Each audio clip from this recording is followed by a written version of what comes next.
Good afternoon and welcome to today's call, Mind the Gap, Increasing Women's Leadership in PR. Throughout the call, your lines will be muted. If you need assistance, please press *0 and you'll be connected to an operator. I'm now handing you over to Mary Beth Perry to begin today's call. We would like to welcome everybody to the IPR Webinar series sponsored by the University of Florida College of Journalism and Communications, one of the top 5 public relations programs in the U.S. offering undergraduate, graduate, and online master's programs. My name is Mary Beth Perry, and I'm the Research and Development Associate with IPR. Thank you all so much for joining us today. We hope you can also join us on next month's webinar series on November 5th at 11 a.m. Eastern Time, as Sean Williams and Julia Neal of the IPR Commission on Measurement and Evaluation, in coordination with Amex Measurement Month, will present on measuring and evaluating internal communication for maximum effectiveness. You can sign up for this webinar on our website at instituteforpr.org. Now for today's show. On your screen, you should see the PowerPoint presentation. Today's presentation will be available on our website for playback within the next week as well. We would like to welcome today and introduce our hosts, Tina McCorkindale, Megan Dubrowski, and Rebecca Rickert. Tina McCorkindale is the President and CEO of the Institute for Public Relations.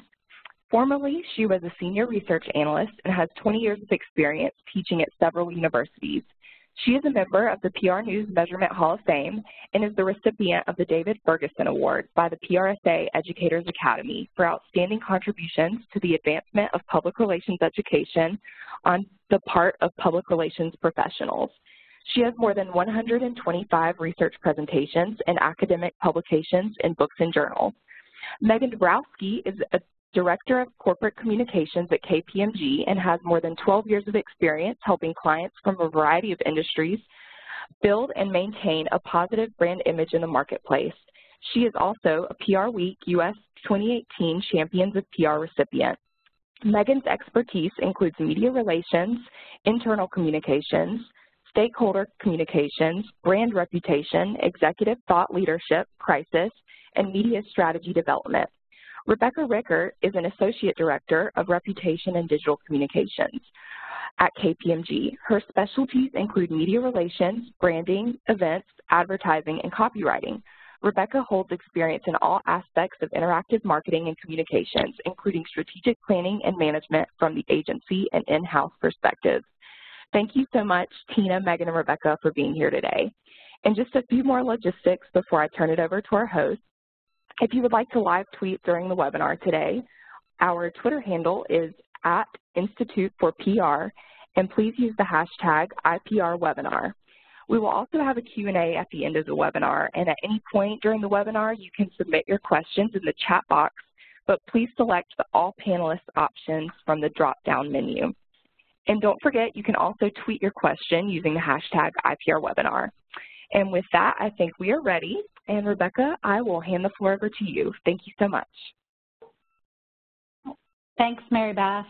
Well, I am really happy to be here today talking with you about what is such a timely and important topic, how we can collectively empower and move more women into leadership positions in PR. So here's a fact. In an industry that's over 75% women, just 20% occupy the top jobs in PR. That's quite the gap. There are a lot of studies pointing to the why, those factors that might be impacting female representation in senior roles. These include work-life fit, unconscious biases, confidence to ask for promotions or pay increases. But what's less defined is how we can see better and quicker progress, specifically in our industry. So when we started on this path, we found that most of the current research available doesn't address issues in the PR and comms professions. So that's why we partnered with Tina and IPR to lead a study focusing on practical action that people and organizations can take to close the leadership gap. So my partner Megan is going to share a bit more about our goals and what we've set out to do here. Thanks, Rebecca, and thanks to everybody for joining today. As Rebecca mentioned, KPMG and IPR partnered on this study to create a roadmap that individuals and organizations can adopt to grow more equal leadership in PR. As women, we often hear what the challenges will be in our careers and what we're going to face along the way. But what's less of what we hear about is, what we can do to get over these hurdles. So with this research, our goal has really been to address these challenges head-on and uncover insights into just which experiences and qualifications can be reinforced, can be sought out, and can be supported by both individuals and organizations to create a positive change in women's PR leadership numbers. This has been really such an exciting project to work on personally, and we're greatly appreciative of the women and men who've already participated so far by sharing some of their experiences and their career journeys with us in the research that we've done to date, which I will now turn over to Tina McCorkindale, who will give a little bit of an overview on where we are in our research so far. Great, thanks Megan and Rebecca. And I do want to thank them both. They've been such an amazing team to work with, and it's been a lot of fun, but a great learning experience as well. We also have a team of practitioners and academics who we need to thank for all their help too with the focus groups and analyzing the themes, and we're really excited about this study.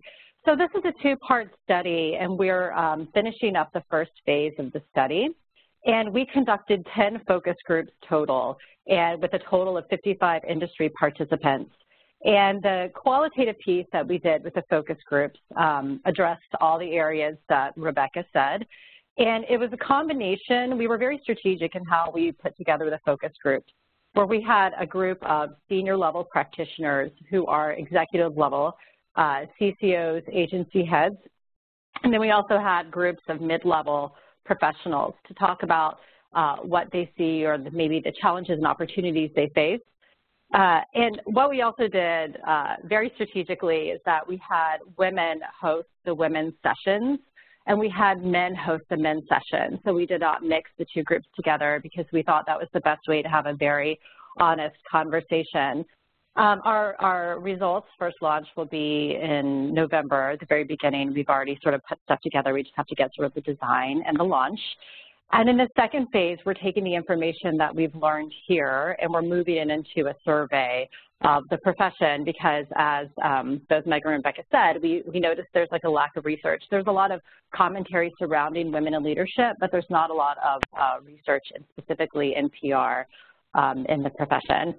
And also, I do want to say thank you to all those who attended our sessions. I know everyone's really busy, and it means a lot to us because that's how we can get the insights and hopefully move the needle, as Rebecca said. So now I'm going to turn it over to Megan to talk about sort of the first findings of the project.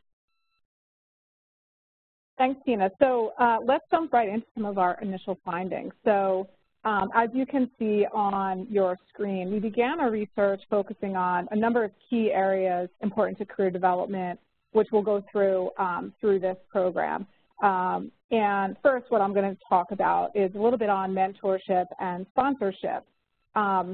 All of the focus groups, men and women at all levels, really put an emphasis on the importance of mentorships and sponsorships as being critical to success in their careers. And some of those reasons were really for, mentorship and sponsorship can create opportunities to share knowledge, which is key. Mentors can challenge you to flex your range and help you really identify growth opportunities that you may not have seen yourself.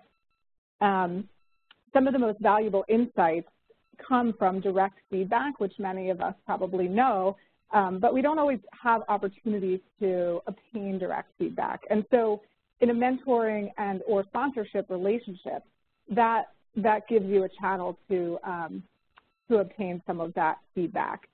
Lastly, both men and women said that a sponsor is beneficial for supporting career mobility and can serve as a sounding board for guidance, which is very important to all of us as we progress in our careers.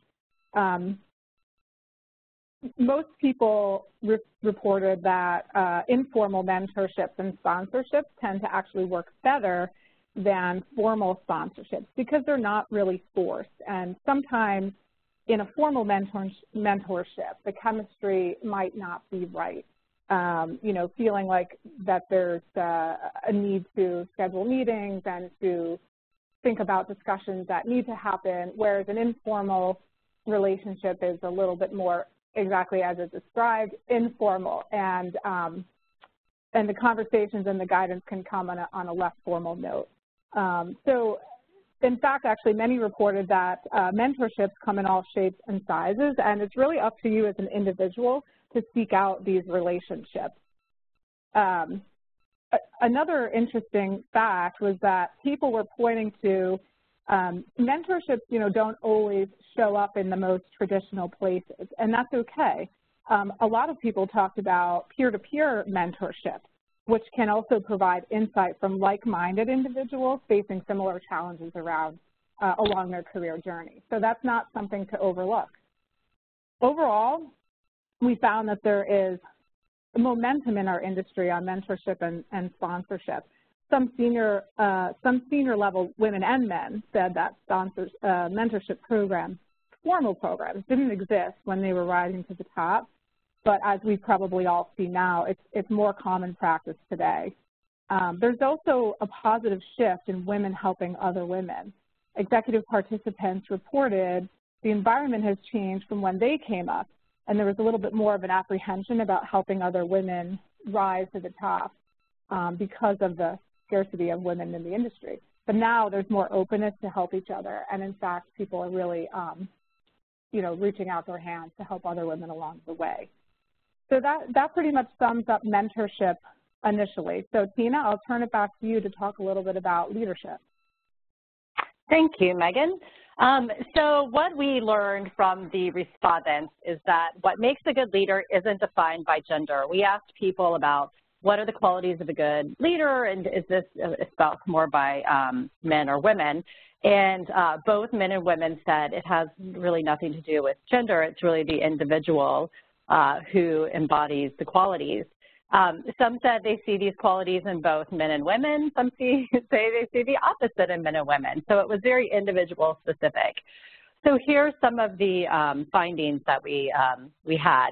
One, they definitely differ from person to person, and personalities, culture, and experiences play a significant role. We compiled a list of the different characteristics that people said describe a good leader, and some of those were honesty, authenticity, having grit to really stay the course when needed, the ability to have tough conversations and take on challenging tasks, also the ability to roll up your sleeves and get dirty, making time for others and listening, strong emotional intelligence, being consistent in word and actions. Definitely listening came up time and time again of how important listening to the team and just having strong listening skills. Being resilient, being agile, being confident, curious, having a North Star, staying cool and calm under pressure were some of the most common descriptors of good leadership. People also noted that the ability to work well with the C-suite was critical, and to understand and speak the language of the business and really build relationships and have good relationships with the other functions of the organization. One area that came up multiple times of what is not good leadership is passive-aggressive behavior, which of course is no surprise. Both executive and mid-level leaders said coaching and modeling are two aspects to leadership development. Some of the executives said that they try to model behavior for their team, and then some of the mid-levels said they look to the leaders and then try to model the behavior that they show every day and adopt some of those behaviors. So yes. And I think the next thing we're going to talk about is the challenges of work-life integration with Rebecca. Hi. Well, so here's an area we can all relate to, managing work-life fit. So naturally, when we asked our focus group participants about some of the successes and challenges they've had navigating the space, we heard a lot of interesting things. First of all, there's still a long way to go with improving work-life integration. That really emerged for us. Many mid-level women said that they're grappling with the cost of getting to the next level. In fact, some mid-level women shared that when they consider the increased sacrifices, it impacts or stifles their desire to move up the ranks. Additionally, women talk to us about the need for more flexibility, such as remote work options. Some indicated an inconsistency among managers in the same organization. For example, while some allow employees to work from home, there are others that do not. Another theme that surfaced from both women and men is that there's pressure to always be on. Some mid-levels said they missed out on social or family activities because of after-hour work demands. And as a counterpoint, executives noted that day-to-day equilibrium isn't always achievable. Many advise that they've taken a longer-term view of what work-life fit looks like for them. For this reason, as Tina was alluding to, focus groups executives said it's important for them to model how work-life integration is managed. For example, some said when they are on vacation, they're on vacation. They also advise to set parameters to be cognizant of when work is urgent and when it can reasonably wait. And so I'd say overall, both mid and senior level men and women credited strong support systems, and that includes spouses, managers, and company culture as key factors in making it all work. Okay, so I get to talk about gender stereotypes. What the participants said is that both men and women is that gender stereotypes still exist in the profession. Some of the senior level men that we talked to said that there's sexism in the C-suite. So unless this is addressed at a macro level, gender inequity in PR and communications will persist. Both women and men said that there are different perceptions in terms of leadership when a male or female is being assertive, that a woman's behavior is more likely to be viewed as confrontational. And some women, mid-level especially, said that it appears that some of the male leaders in our profession are more comfortable choosing other male leaders in their network for positions of leadership. There were also some really great stories, and we'll share some of these verbatims in our final draft, but some of the mid-level women said they felt like they were left out of the boys' club and cited multiple examples and told multiple of stories of how they were excluded from client pitches, social outings, and even just general conversations. They felt this closed network created barriers for leadership opportunities. Many of the men that we talked to said they didn't think that there were systematic barriers to a woman's rise to leadership positions, whereas a lot of the women disagreed, said that there are challenges that they face, such as the work-life integration picture, sexism, and unconscious biases. But respondents across the board said there is more pressure to hire women and diverse candidates into senior roles, but it's critical to hire the right person for the job, regardless of the diverse background, that everyone comes to the table with the same qualifications. People did talk about unconscious bias courses being offered at both corporate and agencies, and some question the long-term efficacy, that it may have short results, but in the long run, is it really making a difference? And then some of the male respondents said that when they mentioned corporate boards specifically, and that organizations are looking to have females on corporate boards rather than male CCOs, because to sort of fit that the diversity picture. So I believe Megan is going to talk next about organizational policies. Yeah, thanks, Tina. So we put a real focus on, discussing among our focus groups where they were feeling like potential gaps in their own organizations. And the topic of organizational policies and what opportunities might exist came up for many of our focus groups, by both men and women. Particularly of note, many pointed to professional development opportunities as an important element to career advancement. However, some reported that they were frustrated by the lack of support given to them for these types of professional development programs, particularly in leadership training, which is critical to make it to the top. Some of the other areas, focus areas for training that people felt there was a bit of a gap was included building business acumen and learning how to better speak the language of the CEO, how to appropriately obtain feedback, which is an integral part of professional growth, which we hit on a little bit earlier in our discussion. Also building confidence in negotiation around pay and promotions, where women felt like they didn't negotiate enough or didn't know the right approach to take. And an interesting fact that came out was that you know, men almost always negotiate and women don't. So that was pretty interesting. Also, lastly, another training piece was how to be a better mentor or sponsor. So these are all professional development opportunities that people felt like if there was more of a focus on in their organization, that they could really build themselves up to achieving more senior roles. There was also a difference in views on professional development opportunities at agencies versus in-house PR and communications departments. In-house is reported to have more formal training programs built in that people could take advantage of, whereas in agency settings, it's often more trainings and programs are more of a one-off that are sought out by individual employees, and time becomes an issue for these employees who are really putting in their days of client work, and it's a little bit of takes them away from their work. Another important topic that spans across many industries and not just PR came up around parental leave policies.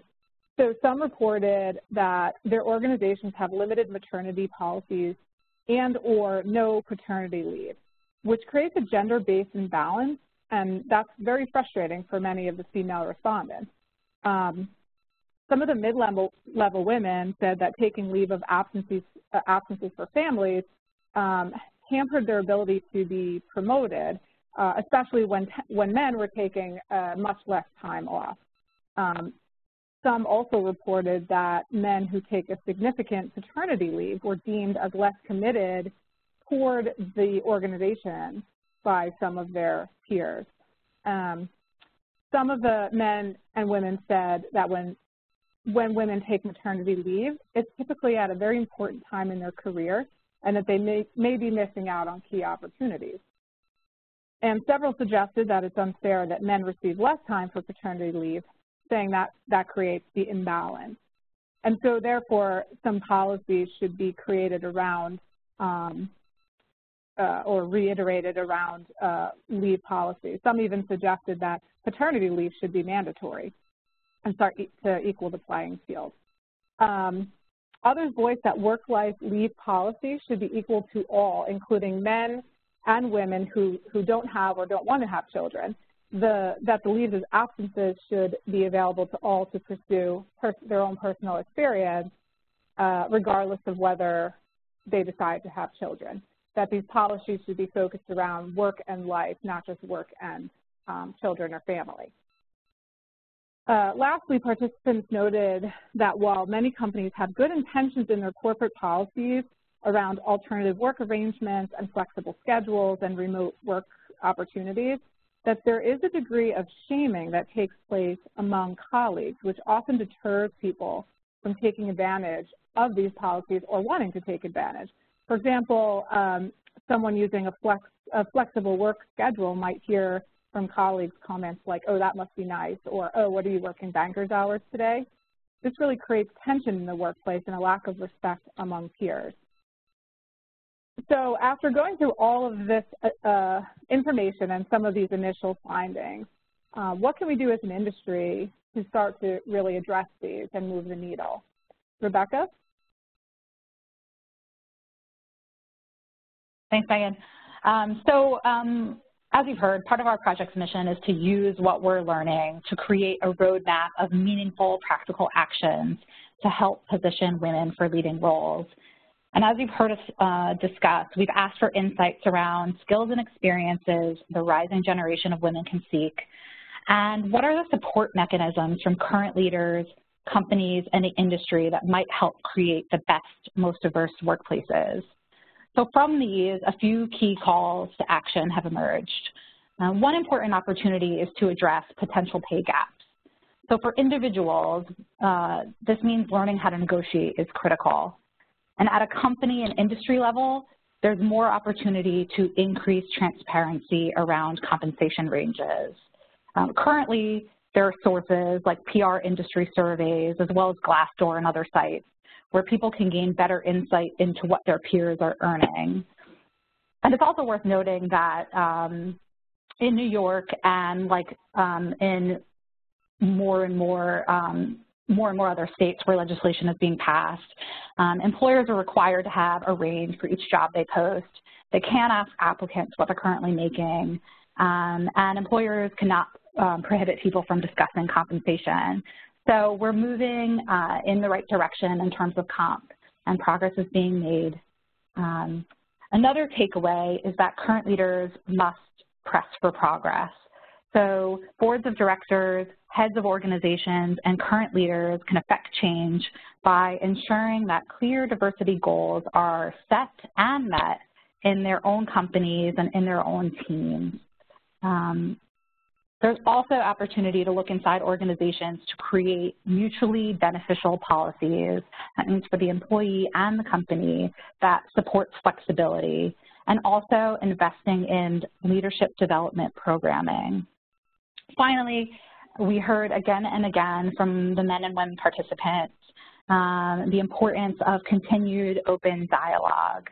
And we hope that today is just the beginning of one resource to do so.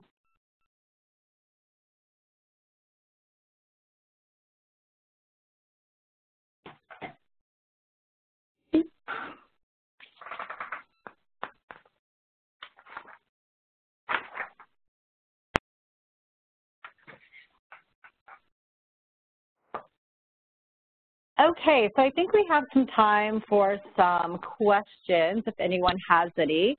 You could submit them on Twitter with the IPR Webinar hashtag, or you could type them in the chat box. Yes, and you can submit them in the chat box by selecting all panelists or with the hashtag IPR Webinar. And I do have a couple of questions. So the first one, could one of you all tell us just a little bit about what the second phase of this study will look like next year? Sure, I can take that one. So what we're doing is our next step is we have all this great data from both men and women, and there were definitely some insights I thought that we uncovered that we wouldn't have found out if we had just dove into it. So we're going to survey people in the industry, and of course one of the things that we do is we ask demographic questions such as tenure and how they feel about all these different areas. And we'll also look at differences between men and women, the perception. And we have this great team. Rebecca and Megan are just they're just so amazing and so smart and such great to work with. And we also have a team of academics, some of the top researchers on gender and work-life integration in the field, as well as some great leaders in the profession. And so we're going to get together, we're going to put together the questions and make sure that they are not leading and using all the great tenets of the study. And we will survey the profession. Hopefully it will be, I believe, we were talking about right after the holidays. We'll have a completed survey to send out, and then we'll do a big launch and talk about it. And just to reemphasize what Rebecca said, we do want to make sure we report all the insights, but also how do we really affect change and make the profession better and stronger.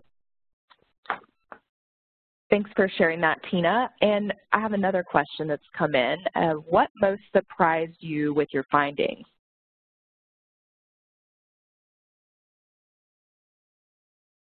I can jump in. So I don't know if this is necessarily a surprise, but something that really resonated with me that came out in the findings, and we'll go into more detail on this in the report, but we heard from multiple people, both men and women, mostly the senior men and women, that, you know, in order to have the career that you want, you really have to own it yourself.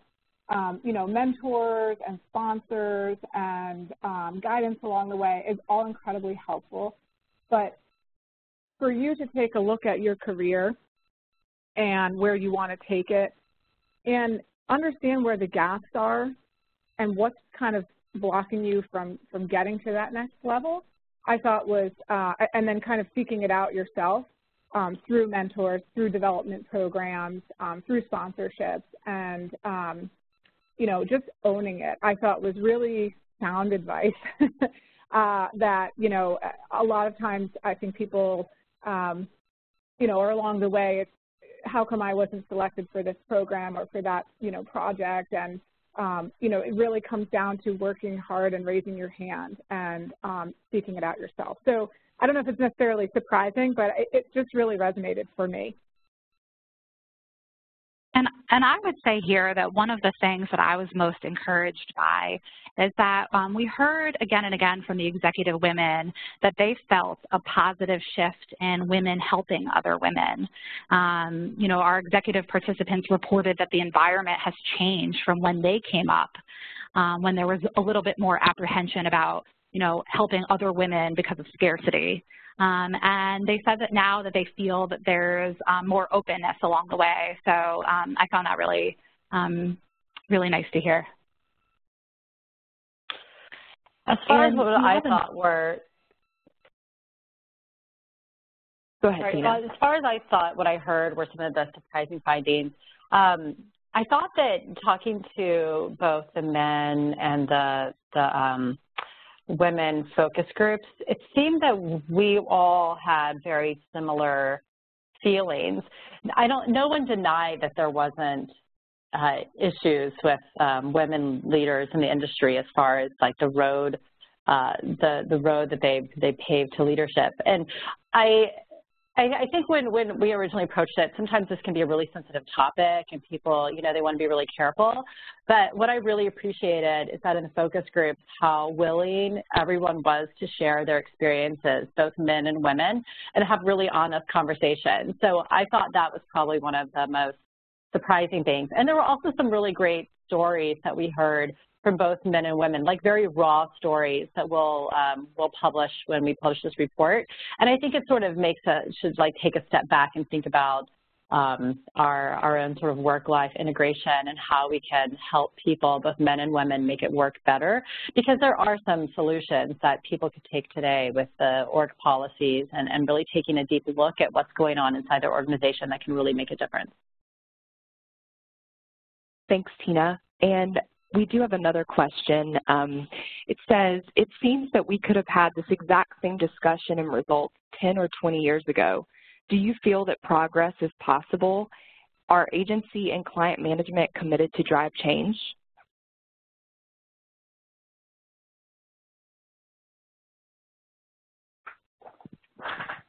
I definitely think that progress is possible. And you know, I do think we have this conversation, but I think having a voice, giving people a voice through the research to really talk about it, it identifies what we need to specifically work on and what are some of the things we can take care of today. But you're exactly right. We could have had these conversations 10 years ago, but we are seeing a change, and we see a change in society and how it's talked about and regarded. And you see this in other countries where there any sort of pay discrepancies that are out there, they're making it mandatory, or what we saw in California where they're saying you have to include a female on the board. No, I'm not suggesting that quota systems are effective or they work, but there definitely is progress on the part of society and wanting to make it better. And I think there are great male and female champions in the field that we can all work toward the same goal of just making sure that our leadership is diverse and also our workforce is diverse. And did the men sound like they were willing to help bring more women into leadership roles? And if so, how were they willing to do so?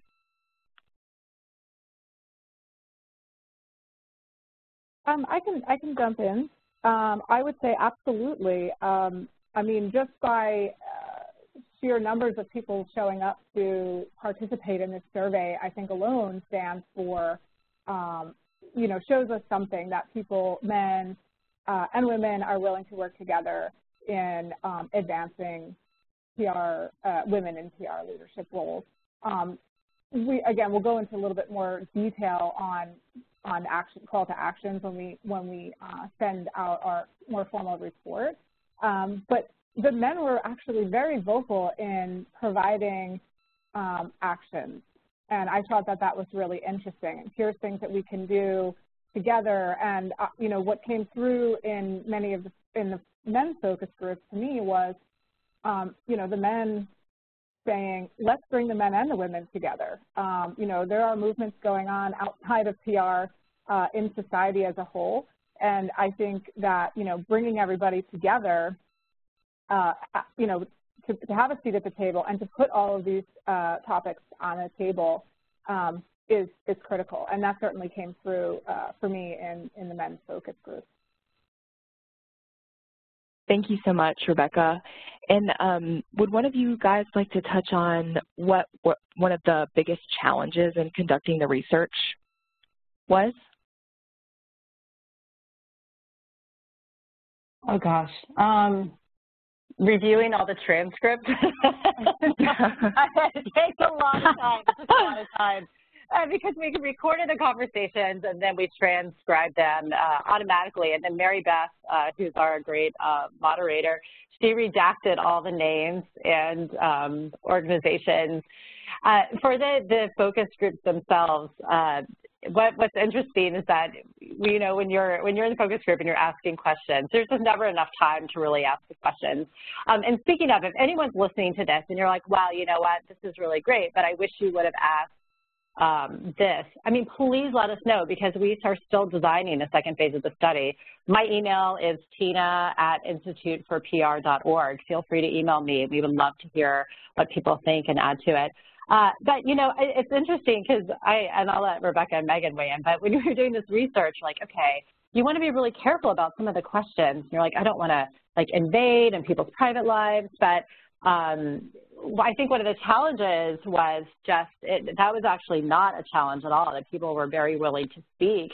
And same thing with the men, they were very, very willing to dive in. And even some of the questions we were asking about mentor and skills, some of the groups were like, okay, can we just talk about, like, women and leaders in the industry and how we can improve? And that was pretty refreshing. But I think the challenge is just a matter of time of the people who generously gave to be interviewed, and also for us to review and go through all the transcripts and make sure we're pulling out the correct themes and that we're giving weight to what needs to be weighted. And we do have just a couple more questions rolling in.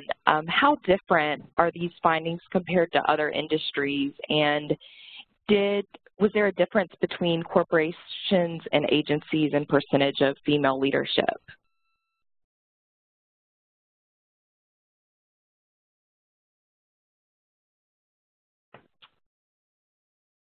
I can't really speak to the other industries. I don't know if Meg and Rebecca can. I mean, we do know that compared to other areas, we are pretty female dominated, which is why the lack of female leaders is kind of shocking. So I wouldn't be able to answer that question. Yeah, same. This is Megan. I would say the same, you know, as Tina on that one. And with that, I have one last question for us. And speaking on how the informal mentorship programs seem to be more valuable than formal mentorship programs, did most of the participants have formal mentorship programs in place at their organizations and just felt that the informal ones were better? Or did you find that some of the organizations did not have formal policies in place? I can answer that. I believe that many of the organizations had formal mentor programs in place, and people reported that they participated in both informal and formal, but the informal were more just, you know, through relationships and seeking out, you know, advice and kind of just people that they clicked with or people that they emulated in the work that they did, and developing a relationship on their own. But yes, the formal programs were in many of the organizations as well. Well, thank you so much, Tina, Megan, and Rebecca, for hosting today's webinar. And we would also just like to again thank our sponsor, the University of Florida College of Journalism and Communications. And thank you all for attending today. With that, this marks the end of the presentation. A reminder that a video of this presentation will be made available on the IPR website very soon. And once it is available, we will notify you with an email and a link to the video. And if you have not signed up for our weekly IPR research letter, please do so at our website. And if you would like to make a donation to IPR, you may do so on our website by clicking the Contribute tab. Donations help fund the work that we do and bring you more programming like this. Thank you all again, and we hope you have a wonderful day.